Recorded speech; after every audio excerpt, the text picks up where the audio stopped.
Hello, everyone. Welcome back to the Dandelion Branding YouTube channel. I'm Ob. Sometimes I forget this situation. Okay.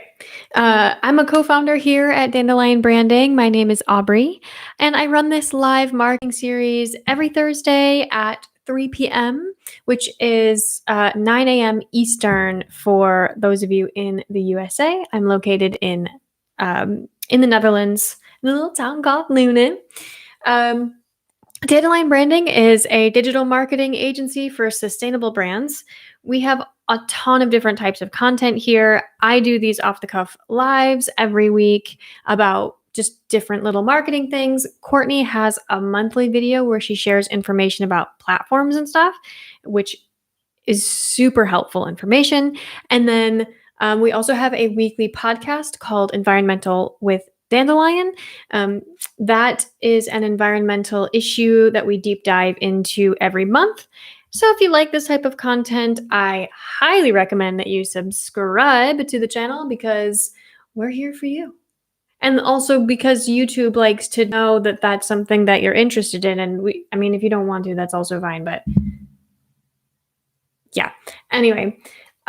So this week, we're going to talk about one of my favorite things, which is quality assurance testing or QAing or the QA process, which is what you'll hear me refer it to. Yeah. You can basically ask like any of our ongoing clients. We test everything like ad nauseum over and over until the logistics of a system is perfect. Like last week, I was setting up ManyChat for a client, which is a Facebook Messenger bot that's really cool. And he got like 100 messages from Ob Wallace on Facebook because I was testing to make sure that it was working the way that we expect it to. And I cannot stress this enough. That is so important. It is extremely important to test all of your processes to make sure that they are functioning the way that you expect it to. The smallest button click can break a whole system, and I'm not telling you that to scare you, but I'm telling you that because it's true. I've seen it happen. That's why I test over and over again. Mistakes happen. It's okay. But if you just walk through your QA process or whatever process you're setting up, you can basically catch 99% or 99.9% if you do it over and over again like we do, before of the mistakes that are happening just by running through it. So the last few weeks, I've been talking about building a lead generation campaign for a sustainable brand because marketing funnels freak people out, but they're important to grow your business. So, but if you haven't watched those, I do recommend going back and watching them just because I'm going to give you a list of things to think about here that is specific to what we talked about in those lives about lead generation. So do that. It's a good idea. So, if you want your business to be successful, you really need to understand the experience of your brand for your audience. And this is true in the macrocosm of your customers and in the microcosm of the individual pieces of content that you're creating for your brand. And it's definitely true as it relates to your lead generation, which is what we've been talking about. So here's what to do before your system goes live or before you start promoting it. Use an incognito window. That is a very good suggestion. Now, I've done this before where I haven't used the incognito window, and because I was signed in, a system works. So make sure that you are using an incognito window, or better yet, like if you have a separate computer, that doesn't have your login information for your work stuff, go test it on that, because people don't always use incognito windows. So it's good to test. One of the things that we've been running into, Courtney has a pop-up blocker. So if you have a pop-up blocker, some things don't render. So keep that in mind as well. Anyways, use your incognito window, go to your landing page, read the copy, click any links that you find, then sign up for your emails. The landing pages, the lead generation structure that we've been talking about, has people sign up for your emails. So this is how to QA for that structure specifically. So sign up for your emails. What happens? When you click subscribe, does it go to your thank you page? Does that work? Does it trigger the email automation that you set up? Is it triggering the right thing? Is it triggering multiple things? I've seen it happen where you've accidentally connected one list to two separate automations, and then you're getting both automations at the same time. If you're doing that purposefully, make sure to put a time difference, like a time delay in one of them, because when Google or Yahoo or Hotmail, the big three, as it comes to email, when they receive emails all at the same time from the same domain, you can be marked as spam, or one of them may not be delivered. One or more of them may not be delivered. That's something we ran into recently. Another question to ask: is the email list set up for single or double opt-in? When someone signs up to your emails, are they getting a secondary email saying, "Are you sure? Do you want to sign up for this?" Can you turn that off? If you can turn that off, I highly recommend it. If somebody is putting their email address into a lead generation page that you have, they want to be opting in.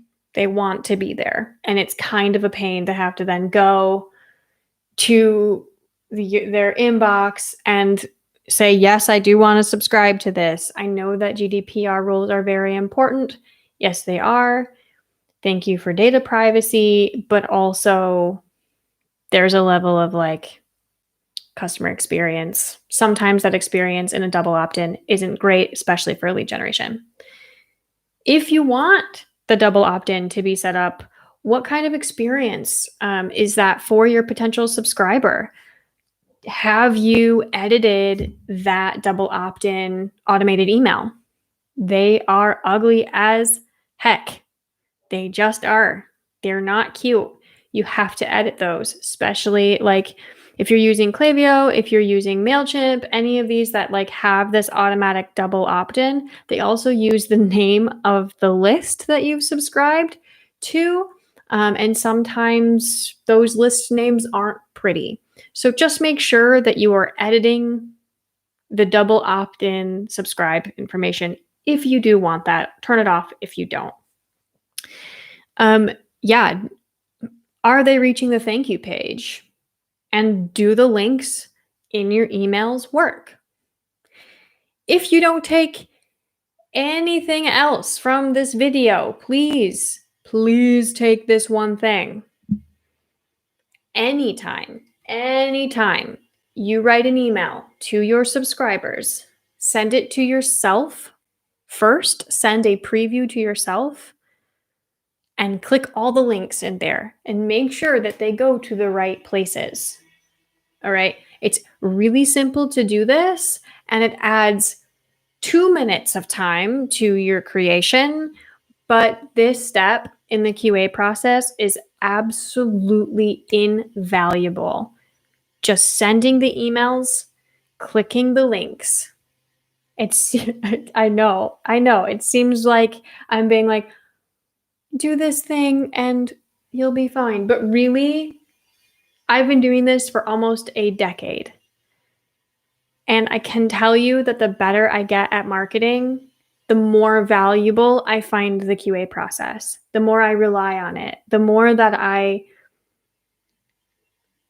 the more creative that I can be, and this is probably the same for you, the more creative you can be in the process, it ends up with a final product that's really good, that's much better, that's much more interesting, that will call in a better audience for you, but